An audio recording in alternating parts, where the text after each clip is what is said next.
Hi, my name's Grant. I'm a researcher at a local university. I'm researching grey water for gardening. I'm a horticulturist and I'm particularly interested in the effects of grey water on soil and on plant life. Grey water is anything that comes out of your house that isn't flushed, that doesn't go down in the toilet. It's anything used from any of the kitchen, laundry, any of those sort of things. Grey water is okay to use in the garden.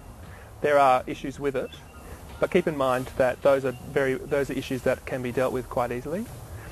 The three major components of grey water that are a concern for you in your garden are sodium, phosphorus and the pH of the water.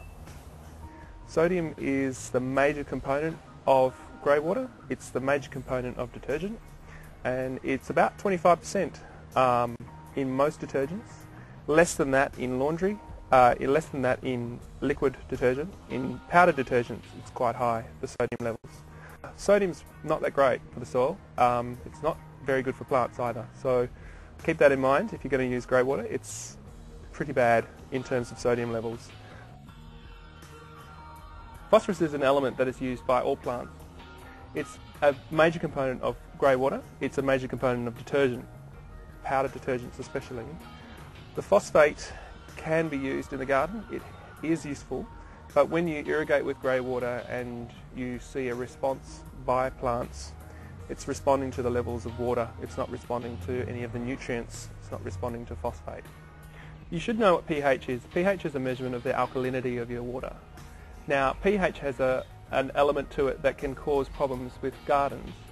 If your water is really alkaline, has a really high pH, you need to make sure that you're not using it too often, or if you can, reduce the amount of pH in your water. Now, this is difficult, but it can be done. But the element that you have to keep in mind is that pH is actually an important part of the water, and you need to know exactly what the pH of the water is when you're using it. Something I have to tell you about grey water is that it's full of bacteria. Well, it can be full of bacteria. It's a problem if you're not careful with it, but it's not a problem if you take a little bit of time just to be careful with it and do a little bit of preparation or a little bit of research, and you should find that there shouldn't be any problem with it once you're using it properly. I'm a horticulturist. I don't know as much about bacteria.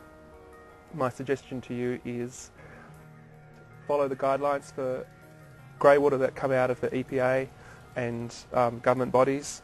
They're there for a reason. Public health is a major concern. E. coli is a huge concern. So be very careful what you use grey water on. Don't use it on your veggies. I know that might be a little bit controversial and a bit of a disappointment for some people, but I personally don't think there's any good reason why you can't recycle your grey water. There's lots of good ways of doing it. Reducing the bacterial load in it, because when you filter grey water through any of the different devices that are available for grey water filtration, what you're doing is you're removing the bacterial load. Have a look at the information available, get some good advice, do some research and go for it. Grey water is easy to use, it's doable. Remember, there are plenty of good alternatives, so thanks for listening.